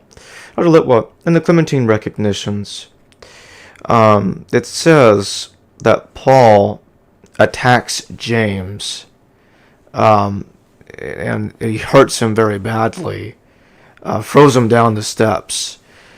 And in Josephus, Ananias, the high priest, is the one that actually attacks James. But in the Clementine Recognitions, very, very, very late text, says it was Paul.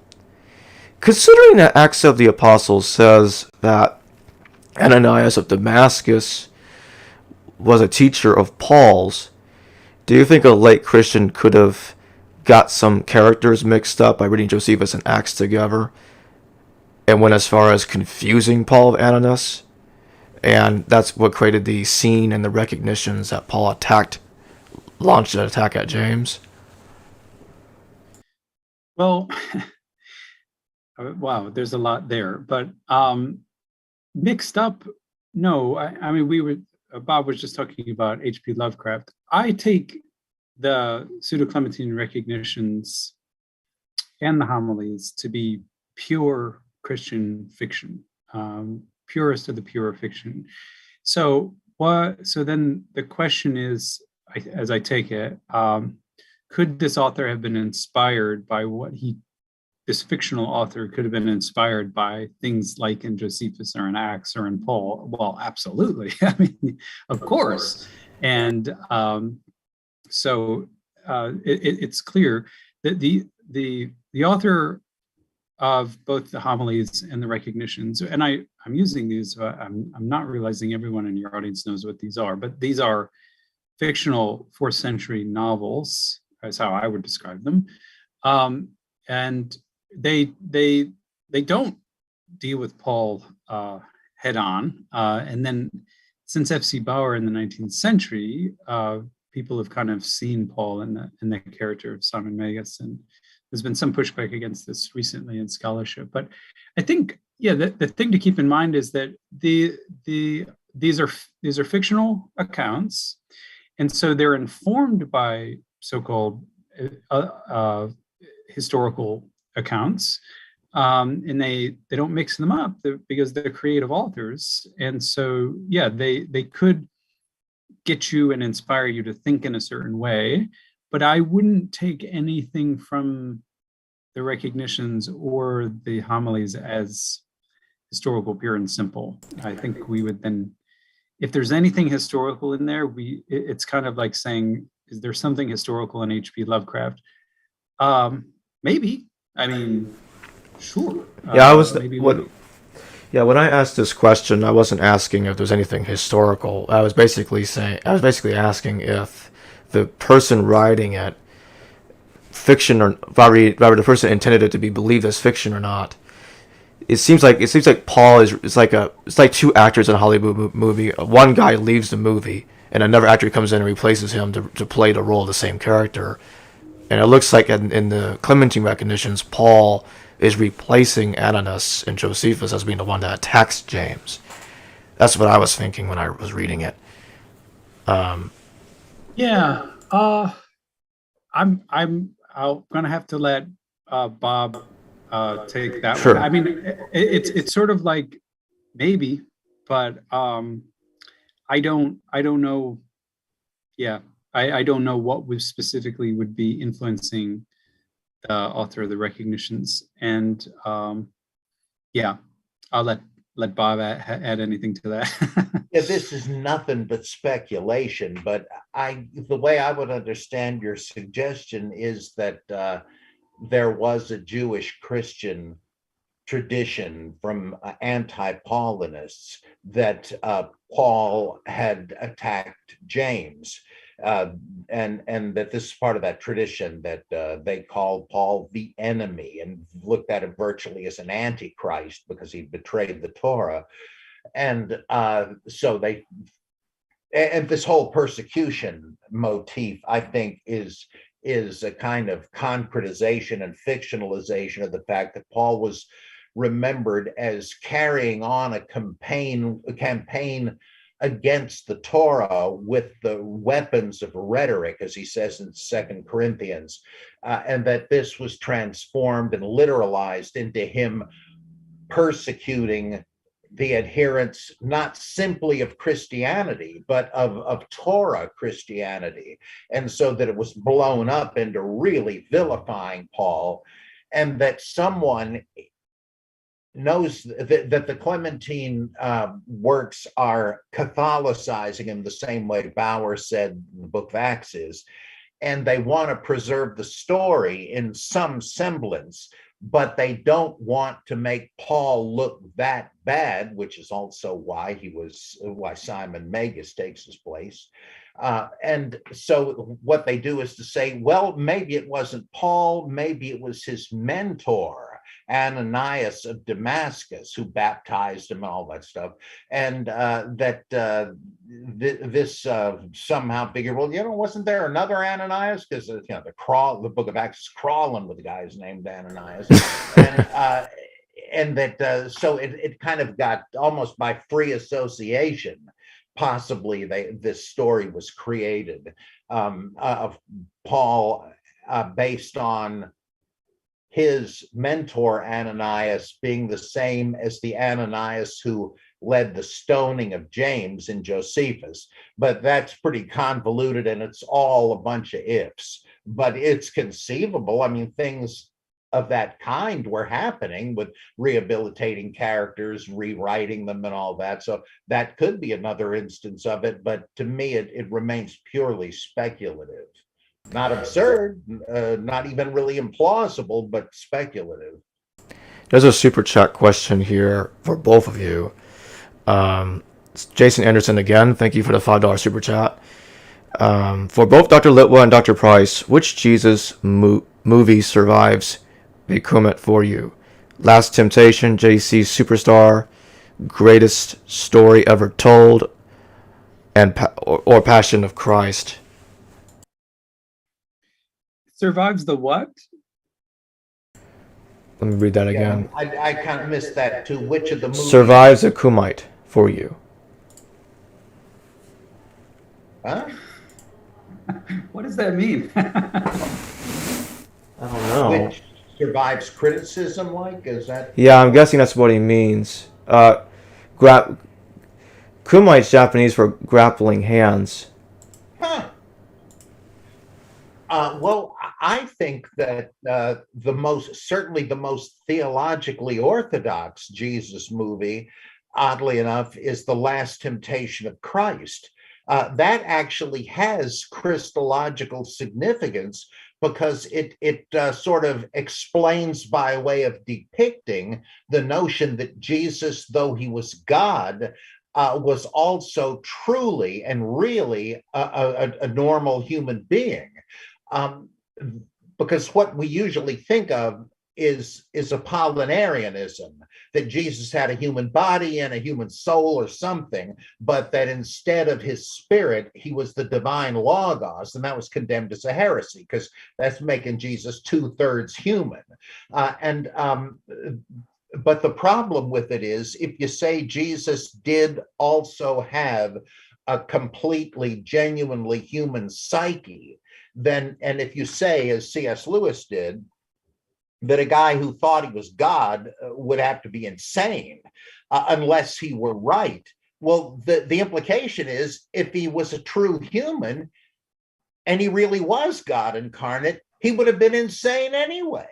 Because how could a true human psyche bear the burden of that knowledge? Well, this movie and the novel it's based on managed to plausibly depict what it would have been like, where Jesus is going crazy until he thinks he's demon possessed, he's nuts, until he finally accepts the whispering inside as coming from God, not Satan, and then he reconciles it. I mean, that explains what theologians have never been able to explain. And all the other stuff about the Virgin Mary and Joseph and all sorts of things are very orthodox. The things that outraged people as heresy really were not. The idea that Jesus could have married two women, Mary and Martha, that was still possible in Judaism at the time. In the book, it's obvious that he does marry them and that he married Mary Magdalene before that. I mean, of course, the New Testament does not say that, but that didn't matter to the critics who just were outraged at the idea that Jesus could have had sex. There's nothing heretical about that. And so I say that this movie is not only theologically orthodox, but makes a real contribution as a kind of an apologetic. Whereas the greatest story ever told depicts Jesus as a space alien. He's like Klaatu in the Day the Earth Stood Still, or Mr. Spock. He's always floating above everybody else, and he speaks in an almost mechanical way. Blessed are the poor, and so on. It doesn't look like he's a real human. What was the Passion of the Christ? I call that the Golgotha Chainsaw Massacre. It's just disgustingly exaggerated, and when it's not, it's just the same damn thing again and again and again. Who needs to see it? And what was the other? Jesus of Nazareth, Zeffirelli's. I always used to like that when I was younger, but now it seems too sanitized. I don't think it's bad, but it's just Sunday school stuff, really. And Superstar. Oh, yeah, Superstar.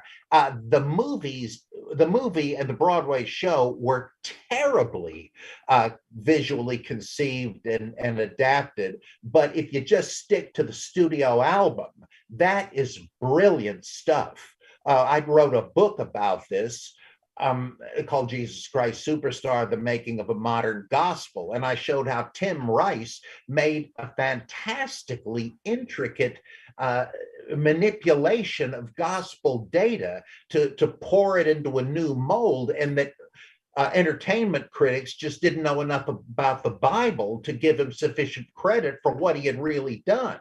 So I love that one too. It's less orthodox, if that matters, but I am impressed with Last Temptation as preserving the offense of the Gospels and so-called, and being it doesn't cheat. It really is Jesus, not whittled away. I mean, the Christ of faith.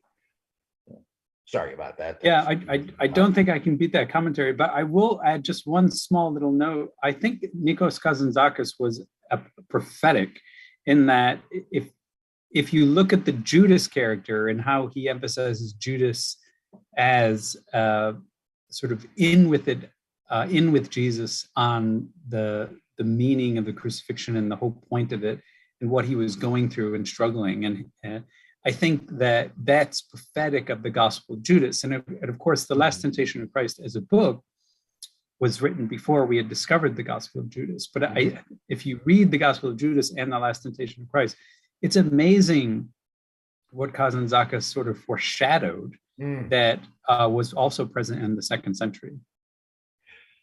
Yeah, and he was a buddy of Albert Schweitzer. And and so you can see Schweitzer's influence, that Jesus had to stop and take stock of everything after the death of John. And when he comes out of the desert, in a kind of a deconstruction of the resurrection appearance, he comes out of the desert and he's holding an axe, and he said, once I believed in love, now I believe in this. Who's with me? And they all kneel down, and Judas says, Adonai. Boy, that is so brilliant and so moving. It just, the book is loads better even than the movie, but the movie is terrific. Oh boy. That's the kind of gospel I can get behind.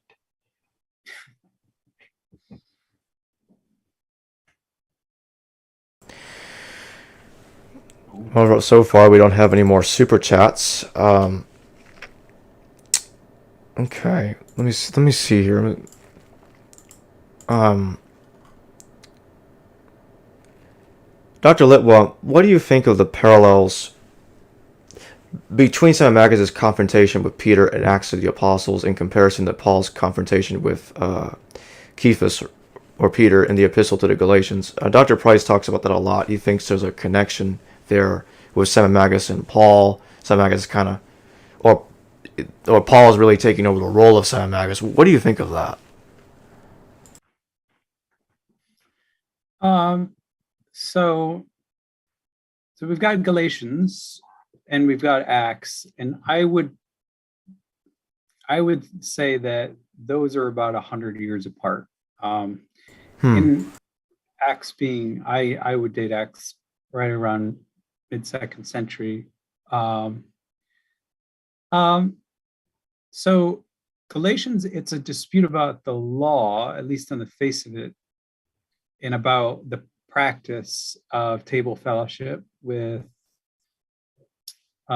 people of Judean descent and people not of Judean descent, but who are believers in Jesus. And in Acts 8, the obedience to the Torah or conflict about its actual practical use isn't in sight. What we have here is a highly apologetic attempt to undercut the Simonian movement that's already living and thriving in Rome. And so I think whoever is writing Acts 8 is familiar with the Great Declaration, familiar enough with Simonians to feel threatened. And so they bring in Simon just to destroy him. But interestingly, in the attempt to destroy Simon, they reinvigorate him with new life. That is, the author of Acts does, because Irenaeus, if you look at Irenaeus's big thing is that, you know what, Simon was never a Christian. And we can never accept that Simon was a Christian. But the author of Acts, whether by mistake, I know not, or intentionally, portrays Simon as a baptized Christian. And if you're using the criterion of embarrassment, this was highly embarrassing to Irenaeus just 30 years after Acts was written. So I think this is good indication that Simonians in Rome and elsewhere were identifying as Christians. And there was no way the author of Acts could dispute that fact. The only thing that he could do to ruin Simon's reputation is to portray him not as disobedient to the law, but as simply greedy for the power to essentially unload the Spirit on somebody. And so that's what the dispute is. And Simon, interestingly, I mean, yes, he comes into conflict with Peter. Peter yells at him, but Simon doesn't go tramping off and say, "Damn you, Peter, I will fight you to the end," as we might expect if we were reading the Acts of Peter. No, Simon in Acts is like, "Geez, gosh, I'm sorry. Will you pray for me?" So, you know, I mean, there's even by the mid-2nd century, there's hope even for Simon. So yeah, and this will all change by the late 2nd century after Irenaeus, where Simon is completely demonized. And then, of course, when you get to the pseudo-Clementines, boy, we're in a whole new world with anti-Simon rhetoric. So, yeah, this is all in a trajectory, and I have to totally admit I haven't read all of what Bob has said about this, but that's just my take off the cuff. I like the way that Acts seems to me, anyway, to be depicting Simon as not having really gotten it. He is baptized, but he's a magician who does tricks, and he figures that's really what Peter and Philip are. And so he figures, well, I'm a colleague now, and can you teach me that trick? I'll be happy to pay you for it, a professional courtesy. And he says, what are you talking about? You have no idea what this ministry is about. And he's, oh, to hell with you and your money, as J.B. Phillips translates it. Simon, like, he didn't know what was at stake. He's, no, please pray for me. There's elements of humor in the book of Acts that I just love. Yeah, I mean, definitely, and certainly the overall tendency of scholarship is to move Simon in a negative direction, and you see that everywhere, where nobody's going to love Simon Magus in the end, but I really think that the author of Acts, there's enough ambiguity in that portrait that even if you were to compare Simon with Elymas in Acts 13, Elymas ends up blind. I mean, Paul just has no mercy with him. Paul acts like the demiurge. It just says, blind you, God curse you. But with Simon, you have to, I think I read that as more ambiguity. He's a baptized Christian. He may not be fully understanding everything, but in Luke's theology, the question is, well, if you're a baptized Christian, do you get the Spirit? And especially if Peter and John had laid their hands on Simon already, then maybe in some way he is Spirit endowed, and he simply doesn't know it. And I just think there's some ambiguity there. I do think absolutely this author is trying to undercut Simon and Simonians, but I think also he's left enough ambiguity so that when you start then comparing Irenaeus and the Acts of Peter later on, they're worlds apart. I mean, Simon just is forever, by about 180 after Irenaeus, he's forever the arch enemy of all Christians everywhere. And that's just not what he is yet in Acts. He finally becomes Dr. Faustus. Exactly. At least that's been suggested, that that's the root of the whole thing. Yeah, quite plausibly, yeah. Plumb the depths of that which you profess. Well, that's great stuff. Oh. Geez. So when is Found Christianities out, or is it? And I've missed it. Oh, I've got a copy right here. And so I definitely know that it's out, and it should be on Amazon and ready to ship, unless the publisher receiving it. Yeah. And as I say to people, if you hop on the Patreon, I've got, the publisher sent me a code, and you can get access to that code for 20% off.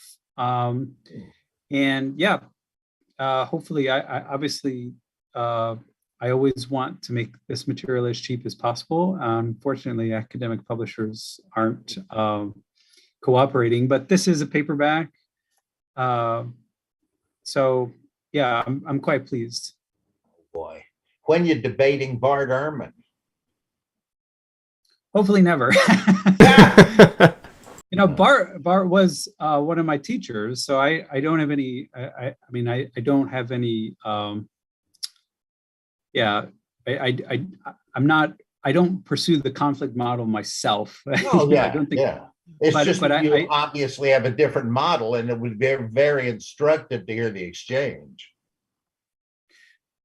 Yeah, I agree. But I also have to know my place, and yeah, Bart has probably 30 years of practice with debates, and I'm just trying to get started. So That does make me curious.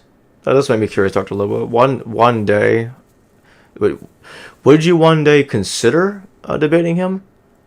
Or are you saying you pretty much want to steer clear of it? Or just a dialogue? Sure. Yeah, I would engage in something that's probably not called a debate. Just okay. Just a chat. Because I'd love to arrange it then, to have you and him just talk, friendly conversation.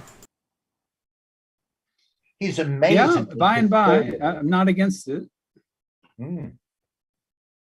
Awesome.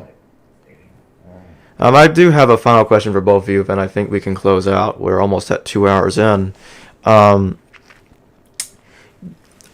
I want to start with you, Dr. Litwa. Do you think that Gnosticism, because as you consider Judaism to be practically polytheistic still, even in the time of Jesus, do you think Gnosticism is incorporating that early Jewish thought that El and Yahweh were father and son, and in a similar relationship to the monad and Yaldabaoth being father and son in Gnostic theology? Well, just like Jews today, Jews of Jesus's time and in the 1st and 2nd century, they thought all different things. And Jews are our neighbors, both culturally and geographically, with the Phoenicians. And Phoenicians, are still living worshipers of Baal. They identify him as Heracles sometimes in the 2nd century. So all this is a living religion when Christianity is getting started. So definitely, again, it's hard to trace any discrete lines of influence. But if we're just talking on the general level of what could have culturally, dynamically been the case, what was in the air, I think definitely the Jews come up with the idea of angelic creation. This is a good example. The Jews have angelic creation long before the Christians take that over. And then when you get to Irenaeus, he's like, oh, well, anybody who believes in angelic creation has to be a heretic. The classic heresiological move, anything that looks too Jewish has to be heresy. But that is, I think, a good example. And, maybe there was, as we talked about Deuteronomy earlier, I think the general conception among Greeks, among Hellenized peoples, among Romans was that there was a king deity, and like the Zeus Jupiter figure, and we don't know really much about him. And then there's a bunch of subordinates, and of course, the primal deity has a son. I mean, in Zeus's case, it's several sons, and that model, and one of those sons happens to be the emperor, but that model also, it's so pervasive. It's so pervasive that you have to think that this was a pattern for thinking. And I think the danger that Christians get into today is that we are so inculcated to be anachronistic, to say that, oh my God, there's something called the Judeo-Christian heritage with monotheism that must have existed at Jesus's time. That's like a product of the Enlightenment, folks. You're 1,700 years off. I mean, come on. Really, just delve into the sources, jump into ancient texts, and show me where we've got monotheism. I mean, that is an absolutely dead and decrepit category. These people were thinking of a high God with all the power, with lower subordinates.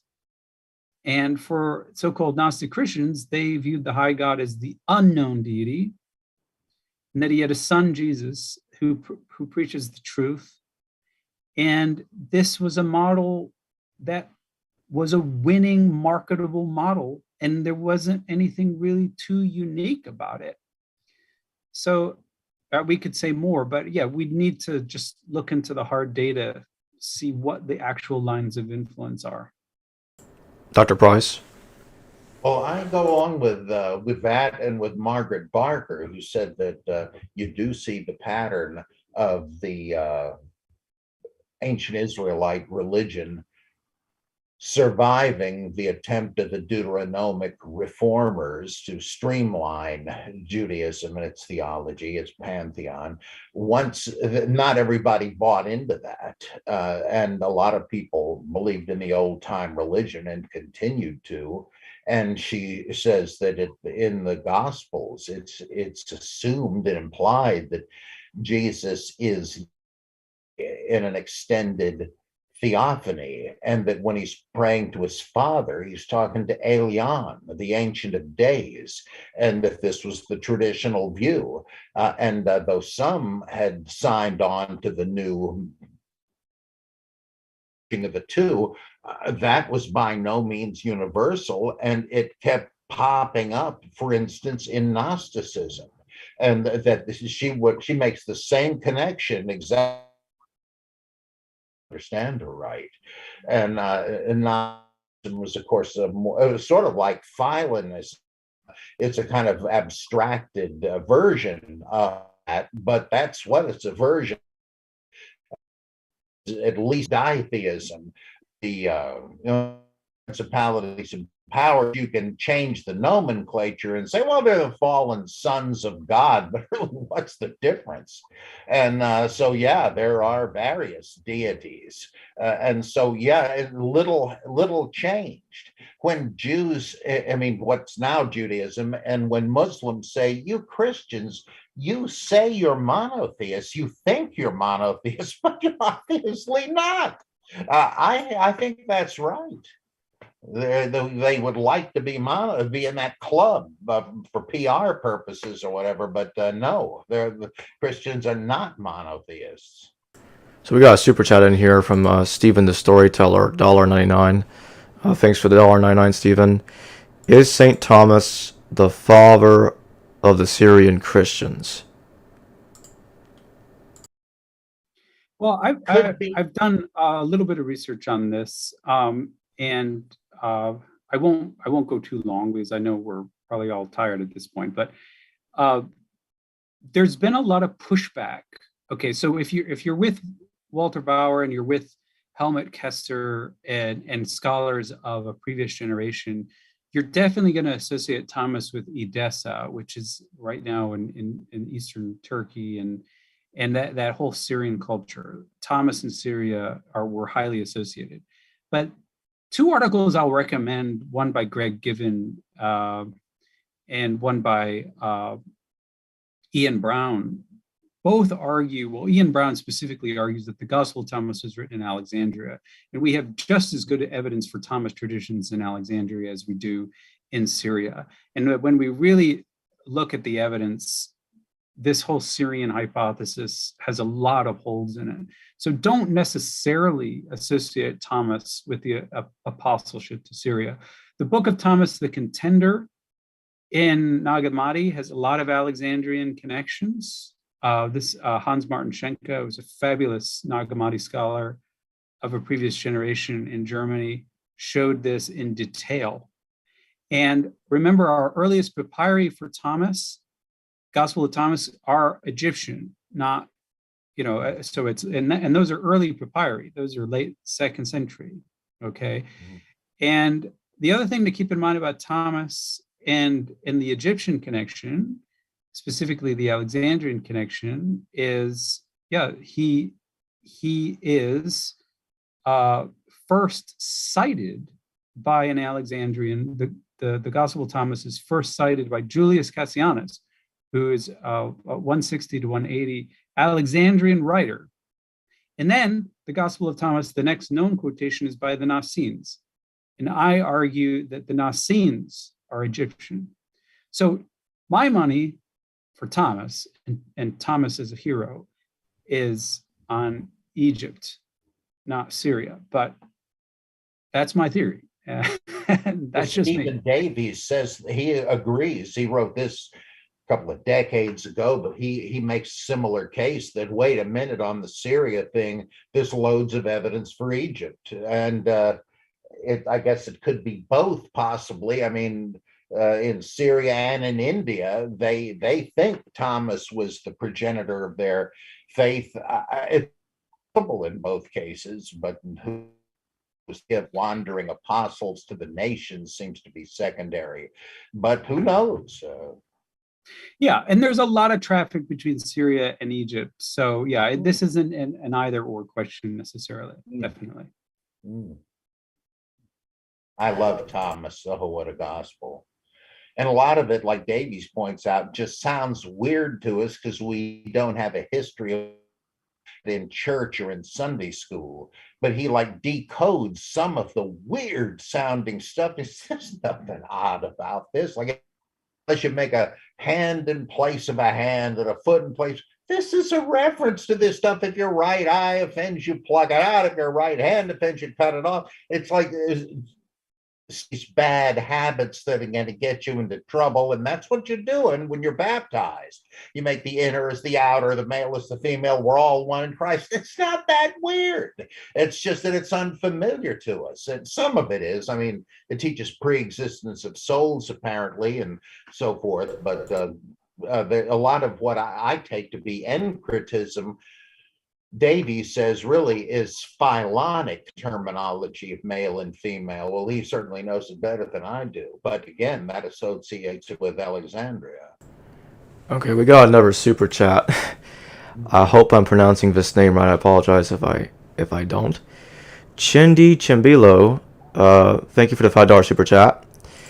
Can we really know what the Gnostics really believed, given that our sources are mostly Christianity, orthodoxy? Apologize if this was answered. Well, we can know. I mean, it's difficult to know how many of them believed in a particular form of it, but the big shocker of Nag Hammadi was, here we don't have to rely on secondhand stuff that might be purposely misrepresented or just misunderstood. Here you can actually read Valentinian Gospel of Truth and Gospel of Philip. So we're getting it from the horse's mouth now with this big bunch of documents. Yeah, the only other small point, and I go through this in Found Christianity, is yes, there are some cases where all we have are heresiological texts. And, this is the depressing thing about Irenaeus, because so many people go to Irenaeus first, which is a huge mistake. There are also texts that are quoted in the original Greek.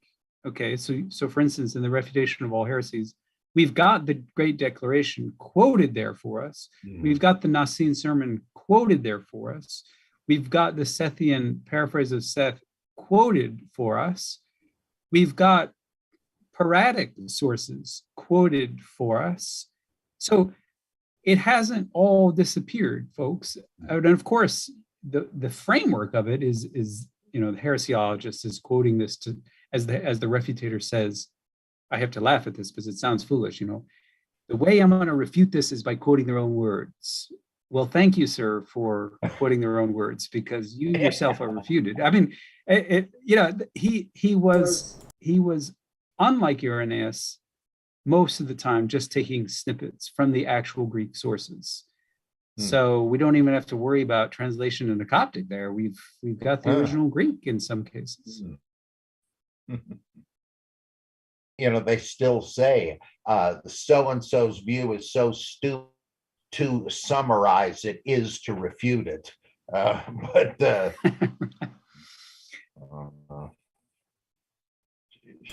Well, I thank you both for joining me. This has been a blast.